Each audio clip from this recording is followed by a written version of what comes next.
A brand new hotel for Disney superfans gets off to a very bumpy start. We're talking no hot water. We're talking fixtures not attached to the walls, a bit of a PR disaster, and more today on That Park Place. Good morning, everyone. Welcome to this special Saturday edition of That Park Place. Today, we are talking about the Disneyland Hotel, specifically the Disneyland Villas at the Disneyland Hotel. It looks like things are off to a bumpy start for the brand new Disney Vacation Club property, the Villas, by Joey Inigo. Is it Inigo or Inigo? I believe it's Inigo. Inigo. It sounds cool either way. This is a website that we're very proud to focus on today. This new property, which is a Disneyland Vacation Club property, again, for any of you who might not know, Disney Vacation Club is basically the timeshare program for Disney and the Walt Disney World resorts. Sorry, the Walt Disney Company resorts. It's listed in their recent earnings presentations as a club for Disney superfans. People buy in for 30 years of Disney vacations at a time. And, it's that standard timeshare stuff where you're buying points and you have maintenance fees and there's a huge buy-in, which might be like $10,000. I heard a story from someone recently who said he gave away one of his vacations and he realized he was giving away $15,000 worth of vacations at a pop. So this is a big deal. I failed to introduce my guest here, although you probably know him. Vash, how you doing this morning? Doing pretty good.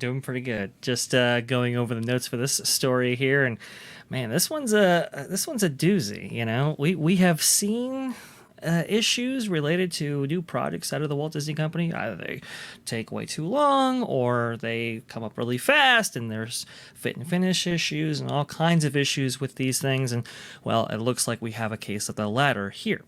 Yeah, we were just talking about proofreading issues on a couple of items. And while I think proofreading issues are sometimes understandable and generally speaking can be fixed, especially if it's like a website, us on That Park Place, we would never know anything about having to do corrections on the fly for the written word. No, not at all.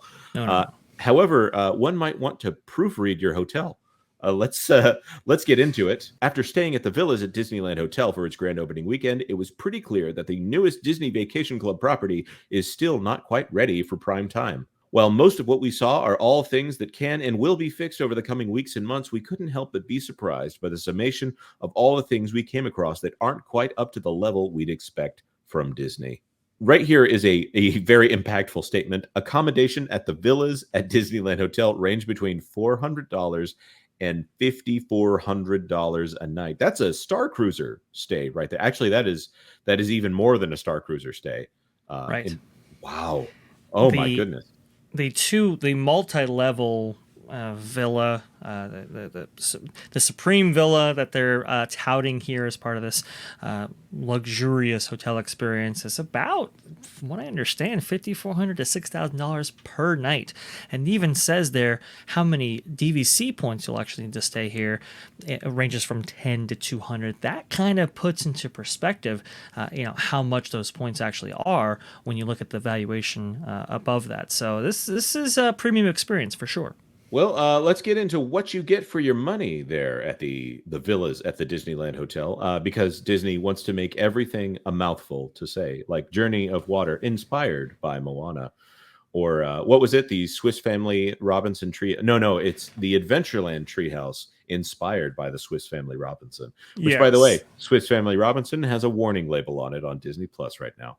Oh, that's absolutely fantastic. That's great. So, is the warning label now part of the title as well? I don't know. That's a good question. Actually, looking back, it might even be removed. Perhaps the most egregious faux pas that the authors here encountered was a fellow hotel guest who told us that their room had no hot running water. Kind of essential for a nice vacation. This isn't Fort Wilderness here. I gotta say. No. The campgrounds at Fort Wilderness, maybe you're going for that rustic experience. She found that the counter had no electrical socket. Instead, a plastic plate with no sockets was covering where it seemed sockets would even be placed. 2 strikes. Ooh. Oh, In our two-bedroom villa, we noticed that the central air was on and operational, but the control panels in either bedroom or in the living room would not actually properly display any information. No sound or haptic feedback to know what the setting of the temperature was on. And that's particularly problematic too, because, well, I believe on Thursday the temperature in Anaheim actually hit about 95 degrees, I want to say. So air conditioning in the room is a big deal. Ooh, that does not sound fun. I don't think that's I don't think I'd pay $100 a night to sleep with no air conditioning controls in a 95-degree environment. Right. Uh, One thing that we counted as a plus that despite the shampoo, conditioner, and body wash being mounted to the shower walls, as is now typical with Disney properties, there were large, full-sized lotion bottles in each of the bathrooms. This didn't seem necessarily unusual at first until we picked up the bottle and realized that it seemed to be specifically designed to be set inside of a wall-mounted container. Ooh, that is not good. Right. It looks like Disney's going to be losing out on some on some of that from people who are like, "Ooh, whole ocean bottle? Don't mind if I do." Oh, that's a And very that's good going point. on. That's the kind of thing that I might expect from a roadside La Quinta. No disrespect to La Quinta; they're just not the Walt Disney Company. Um, the They're kind of also not thing where charging it's $400 a night either. right, the kind of place where you're just trying to get through Hmm. through here. You're just staying at a place for an evening to get to the place you want to go. In Right. this case, it seems like the stay is kind of the destination. Absolutely, 100%. Oh, and of course, there's a picture of the bottle. Definitely supposed to be mounted as per California law, interestingly enough. Interesting. Oh, so you're saying that Walt Disney Company is criminal in this aspect? Oh, Well, there's your clickbait headline right there. that's interesting, isn't it? Watch it. Watch as we resist the urge to do that. I can't wait for the Inside the Magic article coming thusly. It looks like they did also have problems with the pool not opening, as it did not open until the early afternoon on Sunday and hadn't opened by the time they left at 5:30 p.m. Right. I saw this was a recurrent issue here. The article even goes on to say, and I'm sure you'll be reading in a moment, but the jets for the portions of the pool that were open, like the hot tubs, for example, weren't even on, were malfunctioning. We've seen water issues before as related to Disney attractions, not so much on the East Coast, but on the West Coast, right? Donald's area as part of Toontown has never yet opened. They're redoing the area around the fountain in that area, and now we have this going on the other side of the resort with Disneyland Hotel. I think, we originally we were going to do a second subject in this video, but I think we're going to stick with this one for Yes. the entirety of the video. They're saying that there wasn't any furniture at the hot tub, that there were exposed screws and even lumber stamps visible on the slats. Disney, what is going on here, guys? The pool bar is still under construction. Wow, is that exposed drywall as well? It's exposed something. It seems to be some tape up there that's peeling, and then cables that are being strung through that are loosely fit and so forth. I mean, this is a premium resort here. I mean, this is easily into the 4-star category, and yet we're seeing this kind of embarrassing, frankly, show of workmanship here.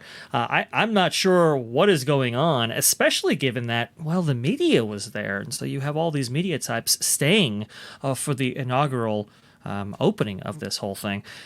And it's interesting because we look at something like the Adventureland Treehouse, and we're like, oh, why is it taking 2 years? Why is Tron taking 5 years? And all these different things.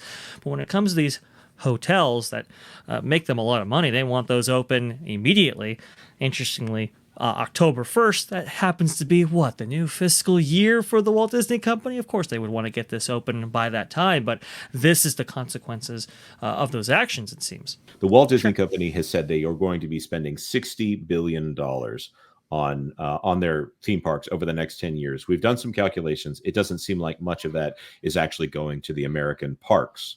Now, it is going in some ways to the American resorts because they are talking about cruise ships and DVC. That is slowed down because of permit issues. In this case, I think they might actually be in violation of some building codes. Now, that is a question. That is not me saying explicitly that they are in violation of building codes, because I don't know. That might be a criminal thing we were accusing them of. But that being said, whatever is going on with that exposed conduit or piping or whatever it is, and it also looks like some wiring. Now, it is the wrapping on that wiring. It doesn't look like it literally exposed Copper. Yeah. This is not acceptable. If I was paying $5,400, if I was paying a down payment on a car per night in order to stay at the Disneyland Villas, if I was in a contract with 30 years with the Walt Disney Company in order to be a part of the Disney Vacation Club, I might feel a little gypped by this. That is not acceptable. I agree. I mean, missing electrical outlets in your room, AC panels that don't work. I mean, some of these things at the pool area might be excused if you don't actually visit it, but those are things that every single guest might encounter. No hot water in rooms and so forth. I mean, that would definitely upend your experience for sure, even if you wanted to overlook some of these unsightly, maybe even potentially dangerous issues. So it's not a great showing. Scott Gustin, who I had the pleasure of interviewing when it came to his visit of the villas at Disneyland Hotel, he talked about an incident in which his nightstand behind there, which is let me see if I can actually bring that up and give the audience a little bit of a visual representation of what he's talking about here. Here we go. You can see here above the bed, nightstand there, the headboard, I should say, there is this amazing backlit mural there that actually looks quite nice. But what he was saying was it was actually made out of plastic, which is fine. But because it's illuminated by those LEDs back behind it, well, that heat that's generated expands something like plastic. But when those LEDs are off, they cool. And so in the middle of the night, he hears this loud popping noise, and apparently it was from the plastic insert as part of that nightstand, and it woke him up right in the middle of the night. Oh my goodness. Right. What if you didn't have an awareness of what was going on? Also, it's worth noting that plastic is obviously petroleum based, and petroleum is oil. Plastic is quite flammable. When it burns, it makes an awful smell. I'm not saying it's a fire hazard, but wow. And Scott Gustin is one of those guys. He does a lot of work to promote the Walt Disney Company, whether or not that is, whether or not that is just through him doing his journalistic best to report on what's going on there. That is not a person that I would be. If I were putting my best foot forward or my best white glove out there, I would want to make sure that it was nice and bright and white before I extended it to the press. Absolutely. And I was frankly kind of shocked at just how unprepared they were for this level of scrutiny by the media and press that they had invited out themselves. Well, I want to say thank you to everybody who has watched this far. We have more to cover as far as the Walt Disney Company has, what they've been up to these days. There's a whole subject that we did not cover in this video that we will be covering very soon. That is the San Francisco Bridge out at Disney's California Adventure. Vash has actually been there. Vash, do you want to give a quick update on whether or not that's fixed? Yes or no? Oh, that's going to be a no. Okay. Do you have photo evidence to back it up? I absolutely do. Okay, well, we're gonna have to do another video talking about that. If anyone would like to follow us, you can follow us at the socials above or in the links down in the description. Please, if you like this video, like this video. If you want to share what you've seen with friends, maybe bring in this video as evidence. Of course, go check out mouseinfo.com, and I think they have more coverage of Disney in general on top of this excellent article. Spot on, great photojournalism there. And of course, come back to That Park Place for all the news that should be fun. Thanks for watching That Park Place News. For more information, consider checking out www.thatparkplace.com. thatparkplace.com for all the news that should be fun. Don't forget to subscribe, share, like, and send this out on your favorite social media accounts.